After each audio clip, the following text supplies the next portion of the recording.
días. La intención entonces en esta charla es tratar de empezar a reconstruir o recuperar la memoria colectiva de la vida artística y cultural de la ciudad de Río Cuarto a partir de la llegada de la democracia y hasta nuestros días. Tu mirada nos interesa particularmente porque tu rol es como más amplio, o sea, tu mirada abarca desde tu rol de escritor, desde gestor cultural y desde la función pública. Por lo tanto, es muy importante conocer tu mirada de todo el proceso, ¿no? Es decir, desde que vos empezaste tu actividad, ¿qué nos podés contar de lo previo a la llegada de la democracia y a partir de la llegada de la democracia? ¿Y cómo te querés presentar?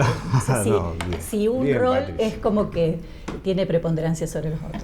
Sí, alguna vez alguien dice, bueno, ¿y cómo? Es muy difícil autodenominarse. Los epígrafes suelen correr por cuenta de quien los escribe y quien los entiende, ¿no? Entonces, cuando ponen nombre, apellido y abajo empiezan todas esas, escritor, literato, historiador.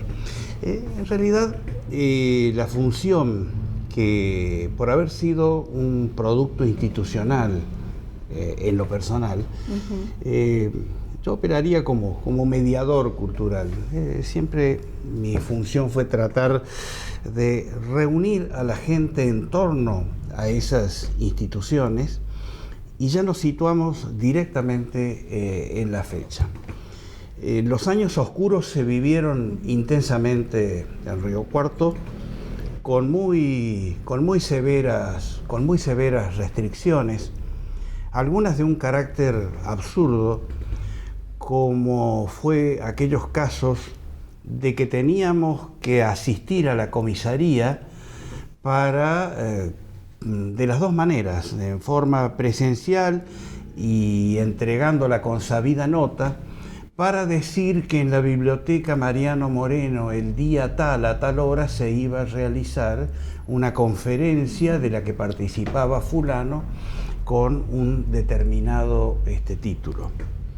Pero no acababa allí la cuestión de lo que podíamos denominar una embosada persecución hacia las ideas, sino que teníamos presentes a algún oficial de la policía de la provincia mientras se desarrollaban los eventos. Así que normalmente no molestaron, no tuvimos ninguna inhibición respecto a nadie, porque además nuestra preocupación era el tema, el motivo y el valor de quien se presentaba en determinado momento. Pero marco eso porque hasta todavía uno lo tiene documentado a través de los libros de actas, de la Biblioteca Moreno, de la Sociedad Argentina de Escritores, del Club de Cuentistas, que todavía estaba vigente. Pero en el camino hacia 1983 habíamos dejado ya instituciones muy arraigadas en el sentimiento, por lo menos de un segmento de la población. Hay que entender que el hecho cultural no siempre es masivo. Yo diría que me quedaría con la pauta de que son hechos minoritarios, es decir, la gente que le gusta la historia y bueno, ¿y cuántos son? Sí. Lo que no quiere decir que no nos guste que nos cuenten historias, que eso es totalmente diferente. Los que escriben, los poetas, los narradores, ¿cuántos son? ¿Cómo se miden proporcionalmente en el sentido de la población? Claro. ¿Cuánto es la tirada de un libro y cuántos en realidad van a parar a manos de los que son los ansiados lectores? Bueno, la cuestión es que todavía al amanecer el 83, con todo eso tan revulsivo que fueron las campañas electorales y todo lo demás, en el medio estaba el quehacer cultural. La pauta está que yo recuerdo esa primera campaña motivó para Río Cuarto 11 o 12 candidatos a intendentes y todos pasaron por la Biblioteca Mariano Moreno que me vas a escuchar nombrarla muchas veces, porque no solamente es una cuestión de que está en el corazón de uno, sino que es una institución la ciudad, emblemática, ¿no? Sí, sí. Que a veces pasa desapercibida, pero está, siempre está. Ahora un poco más luminosa, antes un poco más oscura, más soterrada, pero siempre va a estar presente en numerosos acontecimientos. De modo entonces que todos esos candidatos a intendentes pasaban con su presunto o eventual secretario o subsecretario de Cultura, pero en realidad más que ir a mostrar su propuesta, era ver qué se podía sacar de esas reuniones, de esos encuentros, en las que no solamente estaba la gente de la institución, de la biblioteca, sino también escritores. Claro. Nosotros tenemos ahí una hermandad muy grande con la Sociedad de Escritores, con la SADE, de modo creada por Filloy ya en el año 57, 58, de modo que, ahí podría situarse el hecho institucional. Mientras tanto, la producción de la gente no se acababa, es decir, no se había acabado. Claro, no seguían presentándose libros, seguía la música enseñoreándose por acá. Siempre he señalado, y en nuestro primer encuentro fuera de cámaras, decir que la situación de Río Cuarto es magnífica, porque estamos en el centro de la Argentina, estamos en una corriente que va hacia Cuyo, nos vincula con Rosario, sí, con un Buenos lugar Aires, estratégico, ¿no? La ciudad. Ahora un poco más con Córdoba, que tradicionalmente fue una puja que tiene sus explicaciones políticas, ¿no?, e históricas. No, yo creo que han sido más los...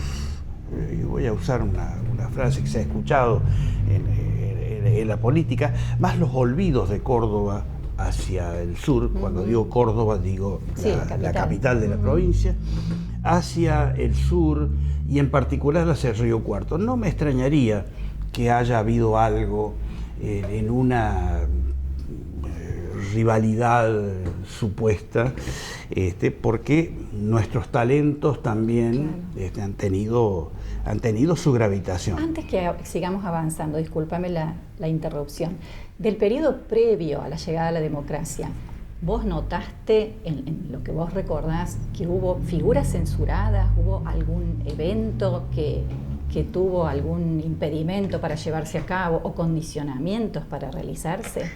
Yo creo que no uno en particular.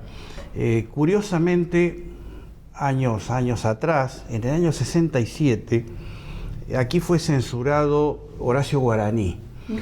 Venía a presentar en el Teatro Municipal. Es insólito, porque a veces uno contar esto y no darle toda la cabida y todo el trasunto, es como que hemos vivido al cohete, como decía, o al cohete, como dice el criollo.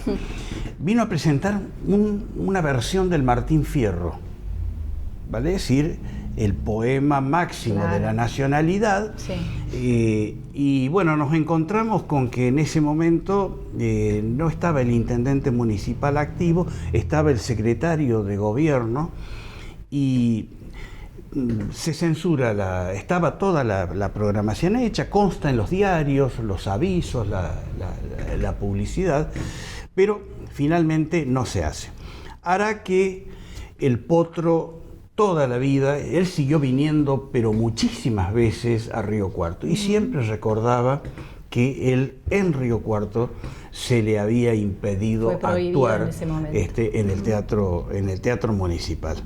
En algunos, él escribió libros con el tiempo, en algunos de ellos está narrada la anécdota. Pero yo me puse a buscar alguna vez los motivos, los argumentos, porque en realidad estaban persiguiendo a un comunista. Claro. ¿No? Entonces, porque eso también lo hemos tenido, eso también lo hemos vivido. Y de pronto decir, bueno, sí, uno marca el 76 en adelante, pero hacia atrás también estaban los esbirros o los ideólogos de lo que se fue perfeccionando con el tiempo hasta pasar tal vez al momento más tortuoso de la vida nacional, como fue el periodo del 76 al 82, digamos. Si situamos lo que estamos conmemorando en este tiempo, ¿no es cierto?, Malvinas, el post-Malvinas, es como que ya abre una nueva instancia, porque la rebeldía ya se puede expresar en donde se expresó siempre, en las plazas o en las calles. Claro, las manifestaciones. Con el resultado que puede tener. Todo eso lo hemos tenido en Río Cuarto, a pesar de que nunca dejó de tener su sector pacato, porque en Río Cuarto hemos tenido de todo y por lo consecuente hemos vivido todos esos momentos. Pero lo más severo ha sido la autorrestricción, ¿no es cierto? La autocensura que muchos de nosotros generábamos por una cuestión de salud. Sí, ¿no? Sí, y del temor que se generaba en esa época, ¿no? ¿Qué figuras recordás de esos momentos, de esa época de la vida artística y cultural de la ciudad? ¿Qué nombres podés rescatar? Sí. Empezando por el dueño de casa, que siempre lo tengo presente, incluso algunos apuntes escritos sobre él, don Cecilio Pérez de la Rosa, que era un pergaminense que un buen día rindió un concurso y se quedó en la dirección de la Biblioteca Mariano Moreno, y en sí mismo era la biblioteca, ¿no? Esa ha sido una característica de Río Cuarto, de a veces ponerle nombre propio al hecho institucional. Digo, por lo que me toca, alguna vez se hablaba del Archivo Histórico Municipal y al lado estaba la figura de Carlos Mayor Laferrer y se implicaban, ¿no? Sí. Entonces, eso no es sano, pero sí es lo que siente la gente. Claro. ¿Me das cuenta? Bueno, por supuesto, eran todavía los años consulares de un Juan Filloy, siempre dispuesto a sorprendernos con algo.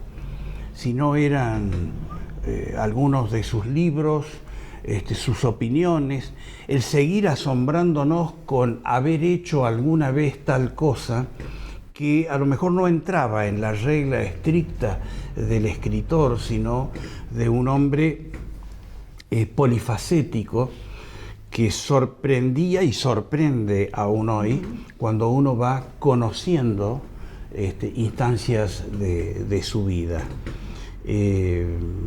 Filloy había escrito por entonces un libro que algunos historiadores criticaron, ¿no? Porque se cuestionaban algunas cuestiones. Creo que, como corresponde, toda obra entra en un tamiz en el que, bueno, puede surgir alguna hojarasca o de manera prístina pasa por esa necesaria observación. Y era Urumta. Él había escrito Urumta como un libro muy, muy interesante. Bueno, por suerte nuestra universidad lo ha reeditado después de estar agotado. Pero a Filloy se le había censurado, a propósito, su libro Billy Bill, ¿no? En alguna discusión que tuvo en el cuartel con algún teniente coronel ahí, que decía que él trataba de escabullirse de la situación, diciendo que los que estaban hablando eran los protagonistas, que él tenía que ceñirse al libro, no con su autor material. Por supuesto, las cuestiones probatorias hicieron que estuviera, que pasara por esos trances de algunas horas detenidas. Nos tocó con un uruguayo que en ese entonces estaba presidiendo la Sociedad Argentina de Escritores, que fue el periodista Carlos Santiago, que también había recalado en esta ciudad por las persecuciones y los problemas de su país. Afortunadamente un día él pudo volver a su Montevideo y bueno, y allá está todavía haciendo estratagemas con la literatura y con el quehacer periodístico. Con Carlos Santiago recuperamos los libros que estaban conculcados en la comisaría de la Policía Federal de Río Cuarto, para celebración de Don Juan, que terminó obsequiándolos para que con el producido la institución, la SADE, pudiera seguir adelante. Claro, una colaboración. Pero, por otro lado, teníamos una Junta Municipal de Historia presidida por el Teniente General Juan Bautista Pica y que, hacía marchar al hecho institucional y al producto institucional que era la historia, por caminos de cierta rigurosidad, aceptado por los contertulios indudablemente, sí. Pero entonces voy señalando esto a medida que viene así a la memoria, porque eso da un perfil de carácter, de cómo pueden ser, en este caso, los artistas. No vamos a involucrar a los riocuartenses. Más allá de los escritores que vos me mencionás, ¿qué otros artistas puedes rescatar de ese periodo, de otras disciplinas del arte? Sí.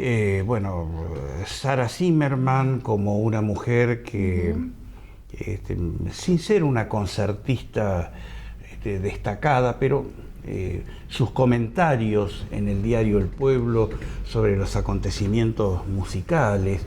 Quiero señalar con esto que no dejaron de venir protagonistas a Río Cuarto, ¿no? Hay una marquesina de incontables figuras en todas las actividades. Río Cuarto tuvo un despegue allá por los años 40 en la plástica y no se ha detenido hasta estos tiempos, ¿no? Entonces, si uno señala apellidos como Ducurón, Supan, dentro de los varones, dentro de las artes plásticas, inmediatamente va a venir a la cabeza Otegui, seguramente porque nos acompañó hasta tiempos recientes, muere prácticamente de 100 años, y esas características personales que son las que ponen una impronta muy particular. Las individualidades con sus actitudes, con sus gestos, con sus formas de ser, algunas parasimpáticas y otras a lo mejor no tanto, pero hace que repenticemos esos nombres, esos gestos, en momentos donde son necesarios o con solo hecho de mirar una fotografía. Vienen como fueron, como son. Las mujeres, por supuesto, también, que les costó liberarse en Río Cuarto, es decir, hay etapas muy grandes de la vida histórica de la ciudad donde la mujer está, pero hay que ir a buscarla. Pero no relacionado a la censura o a esa especie de impedimentos que hubo en la época de la dictadura, sino por una cuestión la mejor censura que tuvo la humanidad sobre la mujer, negarla. Ah, sí, seguramente. Entonces, después vinieron esos despegues que hasta a veces fueron cruentos, ¿no? La historia del país, no nos vamos a ir más lejos de nuestras fronteras. Hay innumerables casos de mujeres que, por el ambiente, por lo que los rodea, hasta se inmolaron. Se fueron por su propia voluntad. Sí. De modo que, para nombrarlas y no olvidarlas, Susana Michelotti fue una protagonista de la poesía, ¿no? Sin ser incontables sus libros, como la casa donde estamos claro. haciendo la nota, que su protagonista, que fue Betty Medina Cabral, tuvo 30, 40 obras que ahí están a la vista. Susana fue más acotada, pero tal vez mucho más precisa y seguramente cuando uno mira en el tiempo, ella también fue a contrapelo del modelo social. Es decir, en su apariencia, de cómo vestía, de cómo se peinaba, y bueno, algunas impresionaba mal. Estéticamente era feo. De todas maneras, tenemos que quedarnos con lo que había, con lo que había adentro, claro, con lo que dejó. En lo que no faltó la lucha. Ella tiene 3 o 4, media docena de poemas memorables que nos recuerdan la instancia por la que pasamos. Además era militante, era radical, claro, crítica, ¿no es cierto? Y bueno, asustaba su presencia en el partido cuando llegaba, y si tenía la ocasión de oponerse a algo, lo hacía con vehemencia. Con vehemencia. A su lado tenía un compañero que fue Juan Floriani, que también militante político, joven comunista, y ya en cierta manera uno vivió con ellos. Yo digo comunista en el caso de Juan Floriani, pero también puedo decirlo de Carlos Mastrangelo, puedo decirlo de Miguel Solivella, que en distintos momentos comparten y ven con la disolución de la URSS sus sueños, como quien dice, o aquietados o moribundos, ¿no? Era muy interesante también conversar de todos, claro, con estos hombres, ¿no? Recién hablaba de don Cecilio. Don Cecilio él era del Partido Socialista Democrático, es decir, una suerte de socialismo liberal. Sí. Pero la conversación muchas veces reemplazó a esa acción, y fue la que hoy gravita en esta memoria mía, de resaltarla de esa manera. Cuando ya se sueltan, ya por el 84, hay una efervescencia extraordinaria. Hubo la necesidad de crear un taller de poesía que después se llamó Zulema Maldonado Carulla, en homenaje a Pochi, alguien muy entrañable, una docente por antonomasia de Río Cuarto. Y bueno, cada uno tenía escondidas cosas que había ido construyendo en esos años oscuros, y bueno, y era el espacio para decirlas, generándose polémicas muy grandes. Sí, claro. Recuerdo en la clase número 1, a la que tengo que traer inevitablemente a Mirna Medeot como una persona muy sustancial, y se levantó un veterano y le señala a una niña que estaba al frente. Había leído con mucha emoción su poema, y dijo: eso no es poesía, es basura. Fue el doctor Alberto Etkin, ¿no? Ya con 70 años largos, y bueno, generó el llanto. Pero ¿por qué señalo este hecho? No porque esté anotado en ningún lugar de la historia, sino porque es la puja, es la lucha entre lo que es y lo que no es, claro, y lo que yo creo que es, y lo que debe ser. Entonces, qué difícil sacarle los calzones al arte. Más allá de este episodio que mencionás, ¿cómo era la convivencia o la relación entre los artistas en esa época, en general, desde tu percepción? Todavía se usaba una muletilla falsa. En Río Cuarto nos conocemos todos. Siempre se dice eso. No es cierto, ¿no? Especialmente cuando hay juicios, cuando se juzgan conductas, actitudes, porque mientras uno hace evaluaciones siempre teóricas sobre el cuadro, la fotografía que vi, el concierto que tuve la oportunidad de ver y oír, el libro que tengo ante mí. Bueno, son valoraciones, ponderaciones, que no siempre en lo explícito tienen que tener una condescendencia con el autor. Se pueden oponer fuerzas distintas, especialmente en aquellas o en aquellos artistas que le ponen un sesgo ideológico a lo que hacen, a la creación. Que son casi todos, digamos. Que ¿no? debiera, o al menos debieran ser. Casi inevitable. Yo me acuerdo que en esos contertulios se criticaba mucho, qué sé yo, algunos artistas que estaban, bueno, sí, con las flores, el árbol, y a lo mejor no se metían tanto en la cosa social, que siempre ha sido fatigante.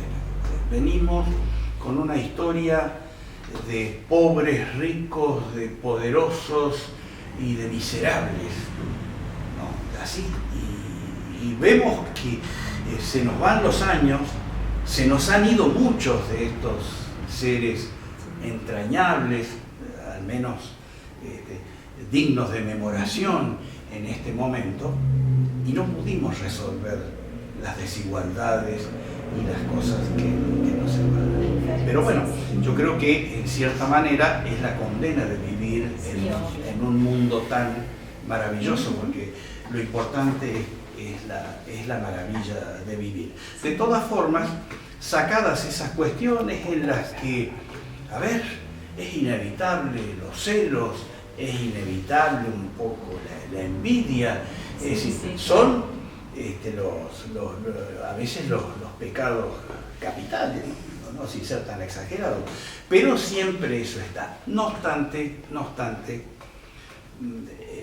si uno mira instituciones que tienen, nuestro coro polifónico está a punto de cumplir 90 años. Entonces quiere decir que no transcurrió en vano esa vida, sino que fue la amalgama de un espíritu de gente que pensaba igual o parecido. Y así tantas instituciones. En unos meses, la Biblioteca Moreno, tantas veces nombrada en esta entrevista, va a cumplir 140 años. Y honrosamente en ese momento, cuando se hagan los actos, vamos a decir, y vas a escuchar, es la primera institución de Río Cuarto, la más antigua. Es decir, caramba, vivimos en un pueblo que en ese momento estaba en el desierto, y la institución más vieja que tiene es cultural, era la biblioteca pública. Entonces, son pequeñas maravillas que han sucedido. Era la biblioteca pública. Hoy la Mariano Moreno es la heredera tampoco fue una vida plácida, con momentos de ascensos, descensos. A propósito de los lugares, vos mencionás mucho a la biblioteca, obviamente, es importante. ¿Qué otros lugares eran paradigmáticos, digamos, de reunión de artistas? Tanto lugares de reunión de ellos como de exposición de las obras. Sin duda, lo que hoy es el Centro Cultural Trapalanda, que en ese momento no tenía, en estos tiempos la grandiosidad la hacen las LED. La iluminación es la que hoy nos entra como primer impacto. Yo viví el tiempo donde había un par de lámparas y era bastante oscuro el ambiente. Es decir, desde el punto de vista de la mirada, no de los contenidos. En definitiva pero hoy veo que la luminosidad es como que los hace más grandes a los espacios. Bueno, en ese tiempo, después va a venir a través de la política, yo siempre tengo los providenciales, por cuenta, además de los maestros de la juventud, los que te enseñaron cosas, los que fueron amigos, pero también los providenciales, que a lo mejor no los conocí, que no fueron mis amigos, o que solamente me bastó con verlos alguna vez porque eran conocidos. El Río Cuarto ha tenido su playa de providenciales. maravillosa, necesaria en algún momento. Uno de ellos fue un arquitecto, Jorge Ramallo. Le dio un antes y un después al quehacer cultural oficial de la ciudad, ¿no? Si uno se pone a ver que la cultura oficial nace recién en Río Cuarto, en 1953, tiempos del primer peronismo, porque evidentemente que había una idea de hacer protagonizar el hecho cultural desde la política, que la política tiene que ser la que está al servicio del quehacer cultural. De todas maneras, desde el punto de vista edilicio, Jorge Ramallo va a ser muy gravitante porque va a recuperar el Centro Cultural Trapalanda a lo que con sus mejoras posteriores es lo que vemos hoy, una verdadera sala cultural. El viejo mercado, que estaba arrumbado ahí como un depósito de cosas que no servían. El propio Consejo Deliberante, que en su momento había sido la asistencia pública, facilitaba su espacio para presentar un libro, para colgar una foto, unos cuadros. Y bueno, ha ido creciendo al punto de que hoy en el Palacio Municipal, donde antes había pura burocracia, nos encontramos con que está la Sala Franklin Arreguicano, para volver el Palacio Municipal a lo que fue en sus comienzos con la sede del Museo de Bellas Artes. De modo que todo eso tiene influencia para que no nos cuestionen los lectores o la audición, no nos cuestionen de que todo surgió de acá para adelante. Siempre hay tentáculos, cables o lianas que nos llevan a tiempos mejores. Yo también en una época creía que todo tiempo pasado fue mejor y bueno, seguramente no es tan así. Entonces, me interesaría saber si vos diferenciás los conceptos de arte y cultura o si pensás que se usan de alguna manera como sinónimos. Sí, en general uno hace una encuesta callejera y seguramente para la mayor parte de los protagonistas es lo mismo. De todas maneras, el arte es la creación, cultura somos todos, es decir, hasta la indumentaria que vestimos.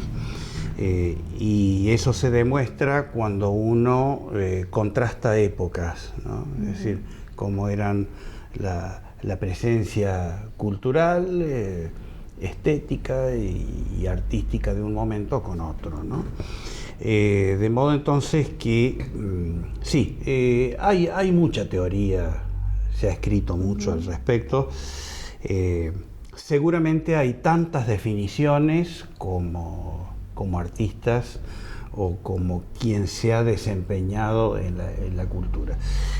El hecho cultural siempre está entrampado en un marco teórico, ¿no? Está siempre porque o hay un proyecto o hay una propuesta, ¿no? Por lo que hablábamos en algún segmento de esto, de que la cultura es la que protagoniza el Estado, ¿no? Muchas veces nos encontramos con que la cultura, ¿qué es la cultura Río Cuarto? No, qué sé yo, anda la subsecretaría, la dirección. En cambio, el arte es el que está simultáneamente transitando sus propios senderos y muchas veces en silencio, sin exaltaciones de ningún tipo.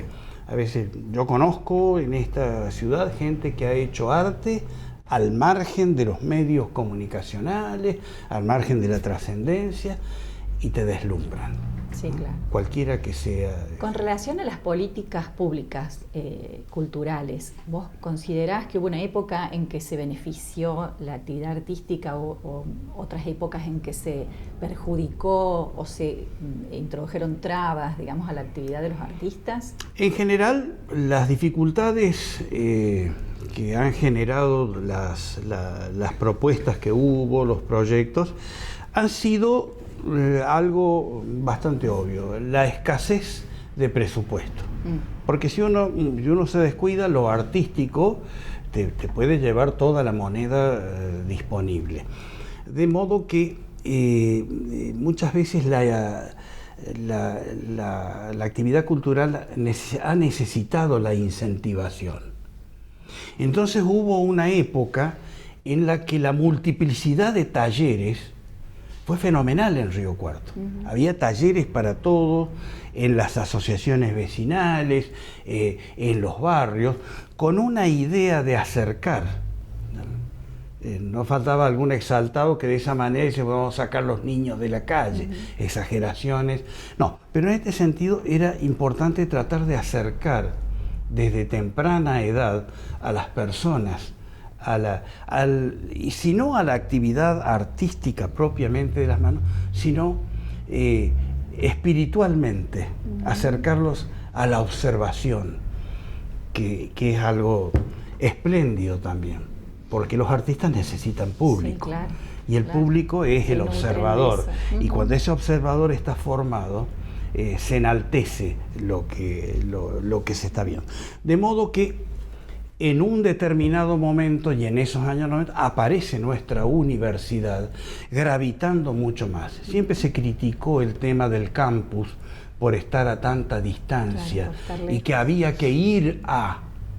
Y un buen día la universidad, cuando comenzó a ser riocuartense a partir de tener los protagonistas propios, porque nuestra universidad, que también ha estado cumpliendo sus años, sus bodas de oro, es decir, ¿cómo arrancó? Y arrancó con gente de La Plata, gente de Buenos Aires, gente de Córdoba, que transmitieron conocimientos, pero que no tenían terrenidad, claro. No estaban, es decir, no estaban enraizados.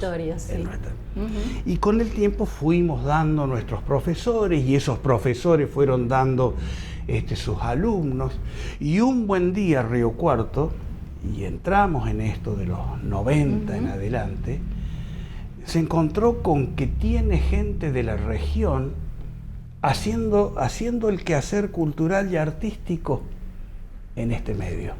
Y tenés de La Pampa, y tenés de, qué sé yo, de Calamuchita, y vienen de San Luis, y ya se quedaron. Hubo un momento en que el 90% de los medios de comunicación estaban conducidos, los programas radiales, por gente de afuera.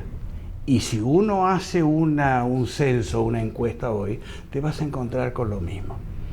De todas maneras, la universidad ha hecho algo que está vigente, y es el plan para la tercera edad, que es algo que francamente surgió, el conocido como el PEAM, que es algo magnífico, que no se ha cortado, que tiene una carga emotiva muy grande, porque los que lo comenzaron hoy ya no están. Por una cuestión natural, claro. ¿No es cierto?, de la edad. Y bueno, y que sigue teniendo fieles adherentes. Aquel canon institucional heredado de los años 80, un buen día se rompió. ¿Por qué te lo digo? Porque hasta más o menos los 80, si uno quería presentar un libro, y había que ir a la SADE. Claro. Entonces yo dije, hasta que vino alguien y dice, no, yo no voy, yo lo presento yo. Entonces, si alguien tenía que meterse en las tinajas de la Junta de Historia para decir que escribía, entonces todos esos moldes se fueron rompiendo, ¿no? Y fueron apareciendo, por ejemplo, un grupo ha habido varios, pero quiero rescatar a Poetas del Aire. Poetas del Aire fue una significación muy distinta, porque tiraban la poesía. ¿Por qué digo que la tiraban? Porque hacían unas pequeñas publicaciones, ¿no? Sí. Iban de mano en mano, entonces iba la gente y la sacaba de arriba de la confitería, ¿no es cierto?, de la mesa, y se la llevaba, y se publicó una revista con muy buen contenido, pero siempre ese esfuerzo personal, ¿no? Que no, por ahí no recibía eso que hablábamos recién, esos dineros.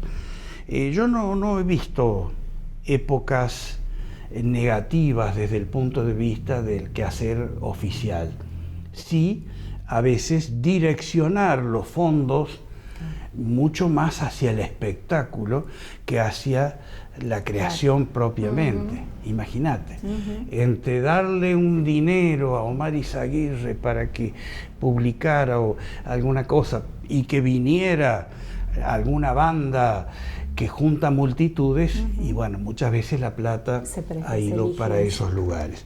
Los años 90, fíjate qué curioso, no los entendimos, o algunos no los entendimos en el momento que los vivimos.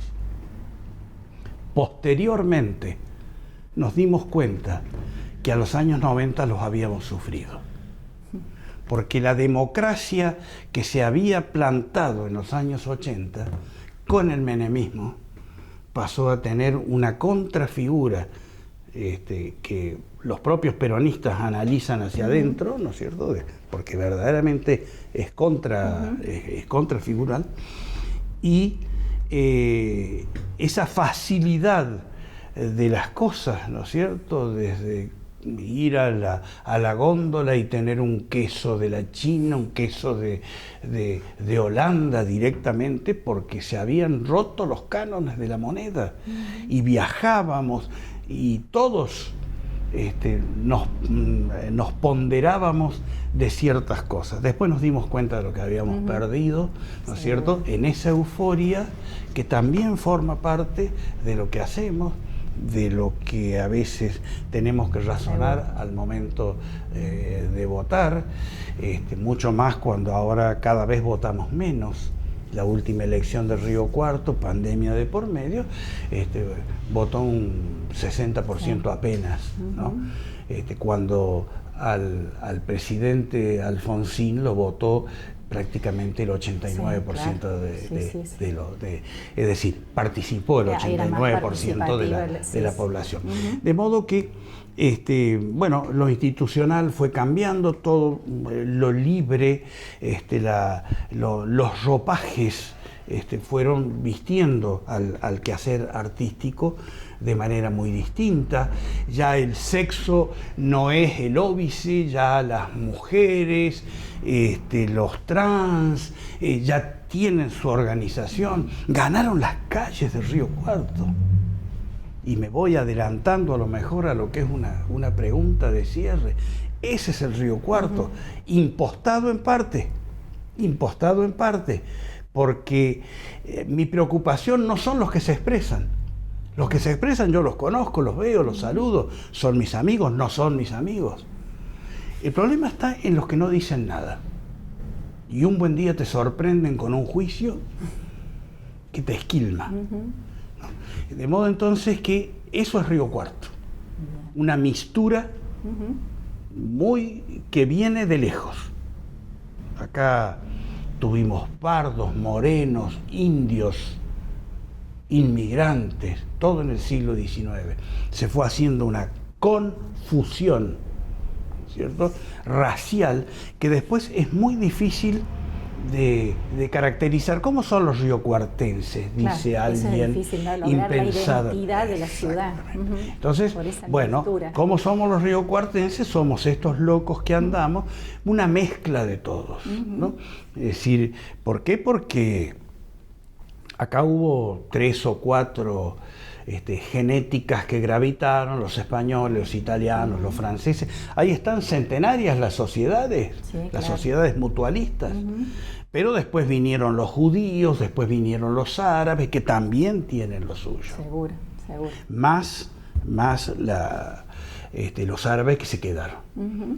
Ellos han tenido esa ductilidad de que rápidamente, no solo en lo físico, de integrarse con los criollos, ¿no es cierto?, sino también con lo religioso, y con ese arte que también forma parte del arte, que es la comida, las cosas que vemos. Que hacen, ¿no? a la cultura. Entonces, de modo que no es fácil, yo ya a mis años no me atrevería a caracterizar un arquetipo riocuartense, pero sí el producto de lo que aquí se ha dicho y de lo que no se ha dicho también. Perfecto. Bueno. Muchísimas gracias. Muchísimas gracias, Omar. Salud.